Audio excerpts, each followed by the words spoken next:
Salam alaikum. Salut à tous. Je suis souvent sollicité sur l'explication, tout ça, etc. sur le marché à Alanya. Alors, ceci ne s'adresse pas aux gens qui seraient intéressés d'acheter avec moi, puisque j'ai fait de l'islamique et de la non-islamique, et désormais je ne fais que des résidences islamiques. Donc ça ne concerne pas la résidence islamique. Je suis le seul sur Alanya à faire de l'islamique avec une autre compagnie qui s'appelle Côte Saphir. Donc ceux qui sont intéressés peuvent aller voir Côte Saphir. Donc là, je m'adresse à ceux qui veulent une résidence classique, qui est pas du tout islamique, c'est-à-dire normale. Il n'y a pas de séparation de piscine, pas d'histoire de mosquée à côté, tout ça, etc. Alors, déjà, cette vidéo, elle est faite là, on est au mois de début juin 2023.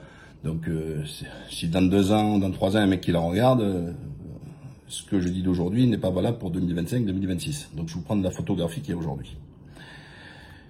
Premièrement, il faut savoir que l'inflation touche tous les pays du monde, toutes les matières premières, le ciment, le métal, tout ça, etc., l'acier, etc., la menuiserie, l'aluminium, le bois, l'aggloméré, enfin tout, hein, tous les produits. Donc oui, le coût de la construction a augmenté, et il y a eu une conjoncture très particulière à Alanya, c'est que il y a eu l'inflation, et puis il y a eu surtout une inflation de Russes qui ne voulaient pas aller faire la guerre, être réservistes et compagnie, et les Ukrainiens qui ont fui la guerre. Donc, ils sont arrivés vers à peu près avril de 2022, massivement. Mais ils ont acheté ce qui était déjà fini. Et comme ça se vendait vite, ils achetaient tout, hein, n'importe quoi, hein, même un mobil-homme, ils l'achetaient. Hein. Que les prix les mecs, ils ont mis l'inflation et la marge, parce qu'ils arrivaient. Ben, l'histoire de l'offre et la demande. Et moi, l'été dernier, je leur ai tous dit aux autres, je rigolais, je leur ai dit, vous inquiétez pas, vous allez voir, le marché, il va chuter parce que vous êtes hors prix. Vous êtes hors prix parce que il y a aussi un marché, tout ça, etc. Et que c'est n'importe quoi. On peut pas avoir multiplié par 3 les prix. C'est pas possible. Mais n'importe quel pays au monde, on peut pas augmenter. Rappelez-vous l'Espagne, où à un moment donné, ça construisait, tout ça, gogo, les mecs, ils achetaient les prix, on passait du 3 pièces de 150 000, ils montaient à 300 000, et puis d'un coup, il y a eu la crise, bam, bam, bam, elle est redescendue en dessous de 200 000. Voilà. Eh ben, Alanya va vivre cela. Alors déjà, il faut situer. Alanya, c'est quoi? Alanya, c'est 40 km de côte. D'accord? Et elle est donc très élargie. Je vais vous dire d'abord quel quartier acheter. Alors, les quartiers. Alors, si on vient de Gazi Pacha, vous avez d'abord ce qu'on appelle Merkezi, le cœur d'Alanya, le vieux Alanya. Tout ce qu'il y a autour, souvent c'est les Turcs, c'est les locaux qui y habitent, etc. Alors, c'est des bâtiments les uns contre les autres, c'est des 5 étages, etc. Enfin, pas de problème de vis-à-vis, c'est assez dense et compagnie. Voilà, c'est pas un endroit, personne investit là-dedans, etc. Donc, il faut surtout pas y aller. Et d'ailleurs, les Turcs ont de l'argent maintenant, ils vont dans le nouveau quartier qui s'appelle Oba, parce que tout le reste, si vous préférez, ils ont l'hôpital à côté, il y a un nouvel hôpital, il va y avoir la mairie, la nouvelle mairie qui va être à côté. Et les Turcs, les locaux, la priorité pour eux, c'est pas la plage, c'est l'hôpital. Parce qu'il n'y a pas de médecine de ville, et que ce qu'ils veulent, c'est avoir accès rapidement à l'hôpital. C'est comme ça. Alors en France, quand vous êtes en région parisienne, tout ça, c'est le transport en commun et les établissements scolaires. En Turquie, c'est l'hôpital. Voilà. Donc ceux qu'on a arrêtés, ils sont partis au bas. Donc les quartiers à fuir, c'est l'après Alanya, en direction d'Antalya. Pourquoi? Ben, il suffit d'être observateur. Si vous venez d'Antalya, vous allez voir dans votre route, c'est que des hôtels. Hôtellerie, hôtellerie. Donc en première ligne, c'est les hôtels. Donc, qui dit hôtel, dit que c'est bruyant le soir, allez Marcel, c'est ton tour, etc. L'animation et compagnie. C'est bruyant et ils occupent la plage. Très important. Donc, donc les résidences, elles sont ce qu'on dit derrière. Alors, si vous y allez, vous l'achetez pour y aller, pour vous, qu'en vacances, etc. Pas de problème, vous pouvez y aller. C'est les quartiers les moins chers. Alors, on me demande c'est quoi? Alors, ça commence à Conakry, Payanlar, Turkcellers, Asvallar, tous ces trucs-là. Donc, à partir de Conakry, donc à la sortie d'Alanya après les tunnels, voilà, tout ce coin-là, faut pas mettre un centime. Voilà, ça c'est hyper important. Sauf, comme je vous le dis, si vous y allez que pour les vacances scolaires, la location, oubliez. Alors, mettez-vous à la place de quelqu'un qui loue. Donc, vous êtes un loueur. Des fois, c'est comme ça qu'on peut apprécier les choses. La première chose que les gens ils cherchent, c'est la proximité à l'aéroport. Mais comme vous allez expliquer que vous êtes à 1 heure de l'aéroport, le mec dit, à 1 heure, c'est trop long. D'accord? Donc, celui qui veut faire du locatif, s'il va dans ce trou-là, il est sûr qu'il va rien louer. Ou alors, il va louer, comme certains, à 15 balles de la nuit. Mais vous n'allez rien gagner, etc. Donc, toute cette partie-là, il faut oublier. Ensuite, c'est celui qui achète, il dit, ouais, je fais ça, je viens un peu en vacances, ou je le loue un peu, ou alors, c'est parce que pour ma retraite, etc. J'ai dit, t'as tout faux. Parce que l'hiver, c'est mort. Voilà. En plus, tous les magasins qu'il y a là, où ils vous mettent moins 50%, c'est plus 250%. Ça, c'est hyper important. C'est des magasins à pigeons à touristes. D'ailleurs, ils vont vous appeler, ils vont vous racoler.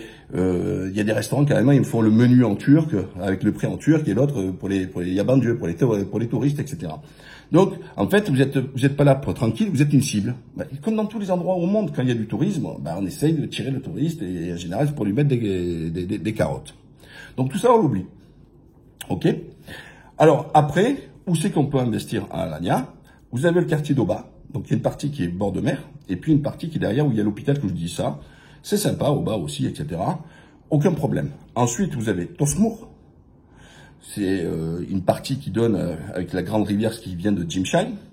Ensuite, Tosmour, Kestel. Alors, Mahmoutla, le problème, c'est que Mahmoutla, c'est le seul endroit où il y a des 13 étages. Et que là, ils ont pas assez fait de... la mairie n'a pas fait des obligations de parking qui fait que sur les 2 routes principales qui s'appellent la Barbaros et la Taturk, c'est-à-dire 2 parallèles par rapport à la mer, les magasins, alors certes ils y sont, mais il n'y a plus de place pour se garer parce que les gens qui y habitent, ils n'ont pas de parking, donc ils se garent dehors. Donc ça va être encore pire le bordel avant, et c'est trop, 13 étages, c'est horrible. C'est donc des bâtiments qui sont droits, ça fait un peu HLM, tout ça. Enfin, moi j'apprécie pas trop, etc. Donc Mahmoutla, moi je sais que je refuse d'y aller là-bas, parce que c'est trop dense, et ça va empirer, avec le temps ça va empirer, et on va en payer les conséquences. Et ensuite, vous avez Kardijak, c'est là où il y a CLM2, c'est là où il y a Boutique 16, Boutique 15, Viamar, etc. Donc moi, je sais que je choisis ou Kardijak, ou je construis aussi à Gazi Pacha. Je vais continuer aussi sur Gazi Pacha. Alors Gazi Pacha, c'est pas un quartier. Tout ce que je viens de vous dire là, c'est les quartiers d'Alanya. Ça appartient à Alanya. Gazi Pacha, c'est une propre ville avec son propre tribunal et tout ça, etc. Gros avantage, 3 minutes de l'aéroport, sans les nuisances, parce que les avions partent de la mer. Et ils arrivent par la mer, d'accord? Donc il n'y a pas de problème d'avion, c'est très conservateur. Alors ceux qui aiment le côté conservateur, voilà, vous n'allez pas avoir des strings, tout ça, etc. là-bas, voilà, c'est très familial, immense plage, de grandes baies. Et d'ailleurs maintenant, beaucoup ils sont en train de construire aussi là-bas, et Inch'Allah, que ça ne devienne pas trop l'usine. Voilà. Alors, après, vous avez l'après cardiaque. Alors, il faut savoir que tout cet après cardiaque, d'Hermitage et tout ça, très important. Ils n'ont pas le tout à l'égout là-bas. Ils sont encore sur du vide sanitaire. C'est-à-dire que le camion à merde, il doit venir régulièrement avec son gros tuyau aspirer la merde. Pas de partout, c'est viabilisé avec Cristélo, d'accord? Et ensuite, il n'y a pas la fibre. Donc c'est important aussi pour Internet, etc. Surtout pour ceux qui veulent faire de la location ou qui viennent, qui sont pas en vacances, ils veulent un peu travailler. Il faut du flux. Ou alors regardez votre IPTV. Donc ça, c'est même pas un rêve. Tout ce qui est après Kardijak, il suffit d'aller sur Google Maps, vous allez voir. Ça n'a ni queue ni tête. C'est-à-dire que l'avantage au moins que vous avez sur Kestel, Mahmoutla et Kardijak, c'est que vous avez une première parallèle à la mer avec les magasins, une deuxième parallèle à la mer avec les magasins. Sauf que là-bas, il n'y a rien. La première ligne, qui est pratiquement vide, ce sont que des terrains d'hôtellerie. Donc ça sera, comme plus tard, comme à Svalar ou Payalandar, c'est-à-dire que impossible de construire une résidence, ça sera des hôtels. Donc déjà, ils vont boucher la vue de derrière, donc plus personne ne pourra voir rien du tout. Et là-bas, le cœur qu'il y a actuellement du Vieux-Ville, c'est-à-dire un peu le village du Bled, il est à 3,5 km de la mer. Donc voilà, donc à oublier. Et ensuite, après d'Hermitage, tout ça, direction la route de Gazi Pacha, après, la plupart là-bas, il y aura des terrains qui ne seront pas constructibles. Mais il y a l'ancienne route qui est pas mal, mais elle n'est pas constructible, etc., de ce qu'on appelle de Gazi Pacha. Voilà. Ensuite, au niveau des prix. Alors, les prix, donc, je vous l'ai dit en préambule avec la flambée, ça a été n'importe quoi, et moi, j'avais parié que ça chutait. Ça a commencé. À Svalar, par exemple, les prix ont été divisés déjà par 2. Alors, hélas, il y a des malhonnêtes un peu comme de partout. Certains, ils sont venus, ils ont pris l'argent des clients, ils n'ont pas fini le travail, ils sont partis en courant. donc ils sont partis avec la caisse, donc beaucoup. Parce que ça a attiré aussi des constructeurs qui venaient de Mersin, d'Ankara, d'Istanbul, etc.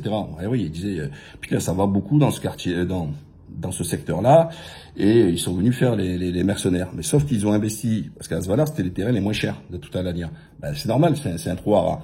Et donc, ils ont acheté là-bas et pensant à faire la culbute. Bon, sauf que là, ils ont voulu faire un prix haut, des 2 pièces à 120 000, alors que là-bas, ça vaut à 50 000 ou 55 000 balles. Aujourd'hui, vous pouvez trouver des 2 pièces à 60 000 euros. Alors, si ça vous fait pas chier dans un trou à rats, etc., allez-y, 60, 70 000, vous trouvez un 2 pièces là-bas. Mais, parce que dans le coût d'un bien, il y a la valeur du terrain, et puis la valeur de la construction. Bah oui, c'est les deux connectés. Et ce qui fait la différence aussi avec des quartiers chers, c'est pas le coût de la construction, parce que le coût de la construction, il est le même, c'est le coût du terrain. Très important aussi, pour donner une ordre de prix, et ça, j'ai écrit un livre sur le logement, préfacé par Borloo, qui a été ministre du logement, que j'étais son conseiller, propriétaire, locataire, même combat, et j'étais marchand de biens. Et il est sorti en 2005, vous voyez. Et ça, je l'explique. En fait, la première ligne, c'est face à la mer. C'est un micro-marché. C'est-à-dire, on peut même pas discuter. Voilà. Quand on est en première ligne, ça reste première ligne parce que le client qui veut la première ligne, c'est un capricieux. Il veut pas être, même avec la vue mer derrière, il veut pas. Il veut être en première ligne. Et, naturellement, c'est des gens qui ont un budget et il a son propre marché. Donc, celui qui veut qu'un front de mer, hein, première ligne, c'est ça. Celui qui veut qu'un front de mer, tu le verras pas en deuxième, il sera un front de mer. Voilà. Donc, lui, c'est un marché à part. Vous savez, c'est comme les gens qui veulent qu'un rez-de-chaussée ou qu'un dernier étage. Il y a des gens qui sont indétractables. Ils disent, moi, c'est dernier étage ou rien. Voilà. C'est comme ça. Ou il y a des gens qui veulent un rez-de-chaussée. Donc, il y a un marché pour la première ligne. Celui-là, c'est l'offre et la demande. Et la concurrence, elle est interquartier. Donc, je peux pas vous dire que dans tel quartier, en première ligne, en front de mer, voilà, en front de mer, tel endroit, non, parce qu'il a son propre marché. Et celui-là, il est interquartier. Que ce soit sur du Marmoutard, du Cardijak, du Kestel, du Tosmore, etc. D'accord? Donc ça, c'est important de le savoir, parce que la concurrence se fait que sur la côte, que sur le front de mer. D'accord? Le derrière, par contre, tout change. Voilà. Donc il y a des valeurs de quartier qui sont différentes.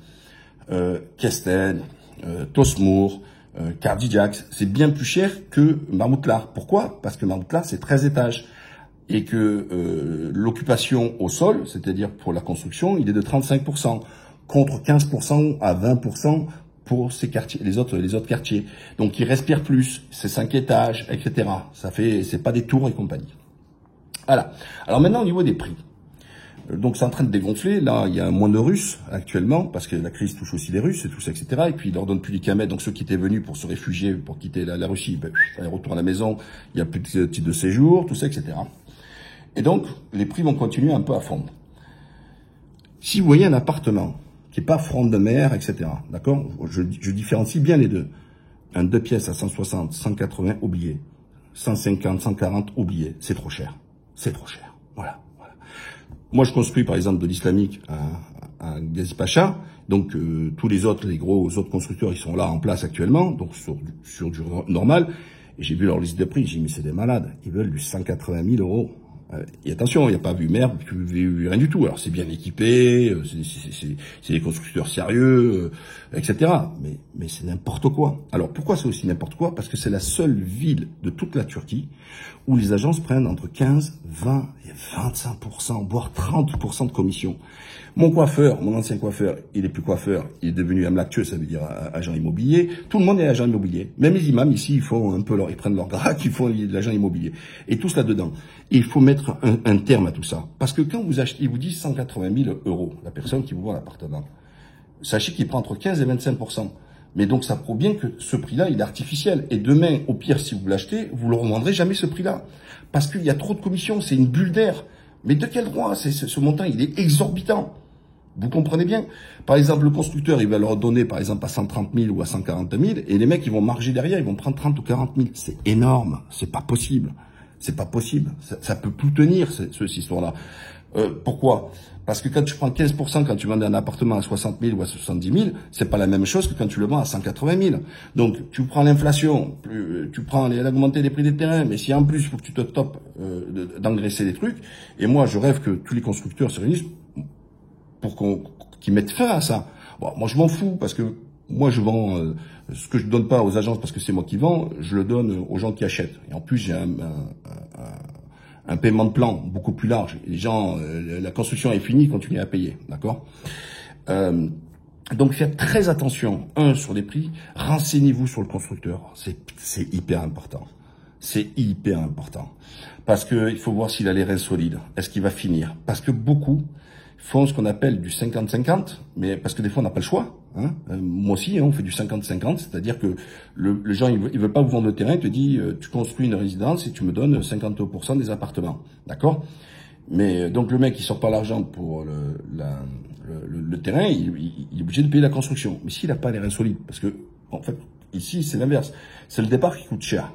Hein, le béton, la ferraille, tout ça, c'est ça qui coûte très très cher au départ. Donc s'il n'a pas les reins solides, et si le mec il n'a pas rentré d'argent parce qu'il n'a pas vendu, il se peut qu'il ne délivrera pas ou qu'il fasse banqueroute. Donc choisir les gros. Alors je vous le redis, qui tomberont pas en faillite. Hein. Ils peuvent avoir 5 résidences sans être vendus. Croyez-moi, ils vont pas tomber en faillite. Yakta, JBG, Côte Saphir, Konak, même Lucille Guzel. Qu'est-ce qu'il y a encore dans les gros? Voilà, grosso modo, je fais à peu près le tour. C'est des gens, ils pèsent lourd. Dès qu'ils ont un truc, ils bloquent des terrains pour le futur, pour dans 10 ans, dans 15 ans, dans 20 ans, tout ça, etc. Donc, aucun souci. Mais un 2 pièces aujourd'hui, qui n'est pas front de mer, hein, je vous dis bien pas front de mer, il ne peut pas excéder 110 000 euros. Voilà, c'est pas possible. Ça veut dire que ceux qui les vendent au-dessus, c'est des voleurs, d'accord? Un 3 pièces, il peut pas excéder les 140 000 euros. Parce que ici, c'est comme dans beaucoup de pays, plus vous montez, plus c'est cher. Voilà. Après, bien sûr, dans la résidence, il y a les services qui sont proposés. Les piscines, alors pareil, je dis n'importe quoi. Si vous me dites la piscine, elle fait, waouh, 800 mètres carrés. Mais si tu as 400 logements, tu fais 800 mètres carrés divisé par 400. Vous voyez? Je vous donne un exemple. Moi, sur CLM3, il y a une piscine, elle fait 600 mètres carrés. Mais que pour les hommes. Sauf si la femme porte du bikini. Parce qu'il y a une piscine pour femmes.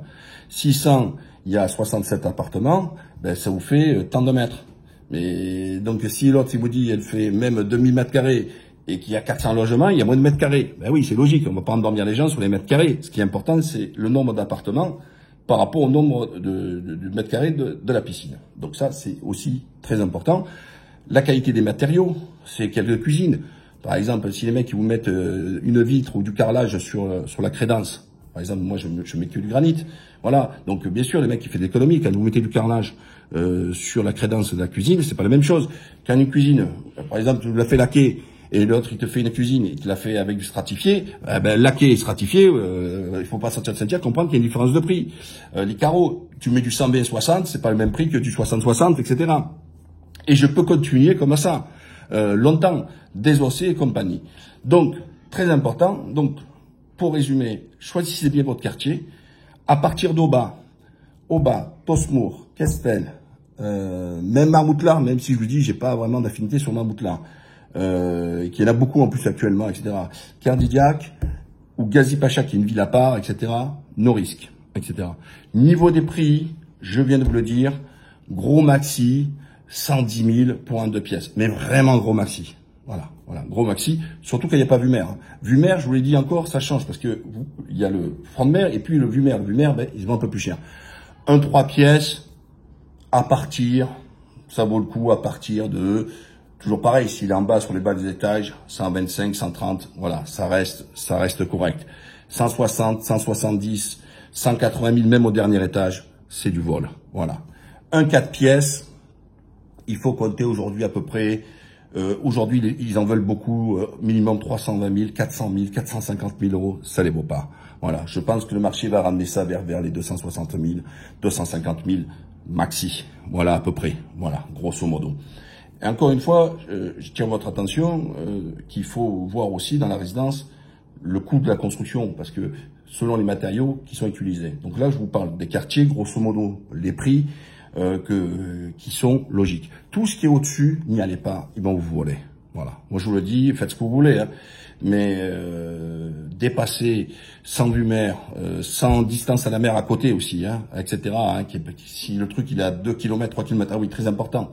Première chose, alors ils font tous quoi? Un plan, ils vous mettent une résidence d'accord? Vous faites, waouh, c'est joli, tout ça.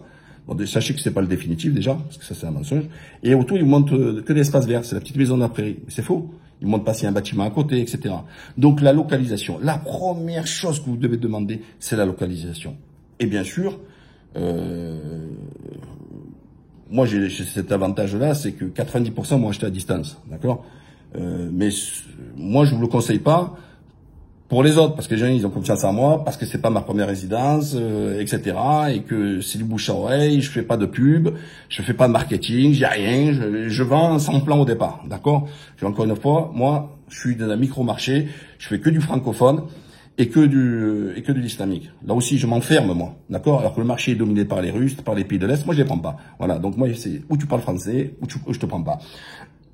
Les autres, et d'ailleurs, parce que je fais ça, parce que aussi, c'est notre origine, c'est des gens qui ont la même culture, et ils ont le même cadre de référence islamique, bon bref, tout ça. Bon, ça c'est mon choix personnel, d'accord? D'accord.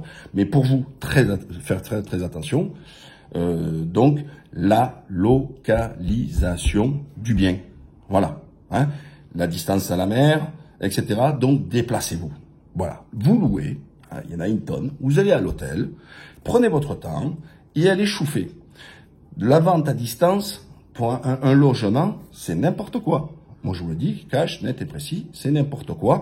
Surtout pour de plus en plus de gens qui vous enrhument sur Internet. Attention. Voilà. Donc, si vous pouvez pas venir, prenez au moins le temps de demander la localisation. Et après, vous allez sur Google Maps et vous allez voir. Voilà. Donc, j'espère avoir été clair. Je vous ai dit ce que je pensais sur le marché. Encore une fois, moi, quand je parle, c'est que j'ai plus de 20 ans d'expérience, j'étais marchand de biens, j'ai écrit un livre sur le logement, je vendais pas des merguez hier, je vendais pas etc. J'ai toujours été dans la partie, j'ai été propriétaire de plusieurs logements, j'ai fait un bail spécial, j'ai fait le 20 heures sur le logement, c'était ma spécialité. Et comme je dis, on croit les gens que quand ils ont prouvé. Voilà. Donc moi, alhamdoulilah, j'ai fait ma richesse, non pas à l'RATP, mais en tant que dans l'immobilier. Et quand je suis venu ici, je sais faire la différence entre dans le bâtiment sur tous les corps d'État. Voilà, ce qui me permet. Sinon, je peux pas contrôler. Voilà. Attention aux marboulins. Voilà. N'allez pas sur des prix exorbitants. Les prix, je viens de vous les donner. Tout ce qui est au-dessus, c'est du vol. Voilà. Je vais être honnête avec vous, c'est du vol. Et je répète, parce qu'il y en a qui vont être un peu plus d'oreilles, je vous ai parlé de derrière. En première ligne, le marché, il n'existe pratiquement pas. Pourquoi il n'existe pas? Parce que c'est l'offre et la demande. Il y a pratiquement plus de terrain en front de mer, et que celui qui veut un front de mer, et que s'il y a que 2 appartements de 3 pièces, ben le mec il peut mettre le prix qu'il veut, parce qu'il sait que celui qui le veut, il mettra le prix. Vous voyez? Voilà. C'est comme ça. C'est comme les voitures de luxe. Il y a nos limites. Et encore une fois, je vous le dis, le front de mer, il n'est pas en concurrence avec, dans son quartier, il est en concurrence sur tout le secteur. Parce que ça reste du front de mer. D'accord? Voilà. Allez, à la prochaine, Inch'Allah. Et n'oubliez pas que je dis ça en juin 2023. Hein, pour ceux qui essaieront de me parler des prix en juin 38.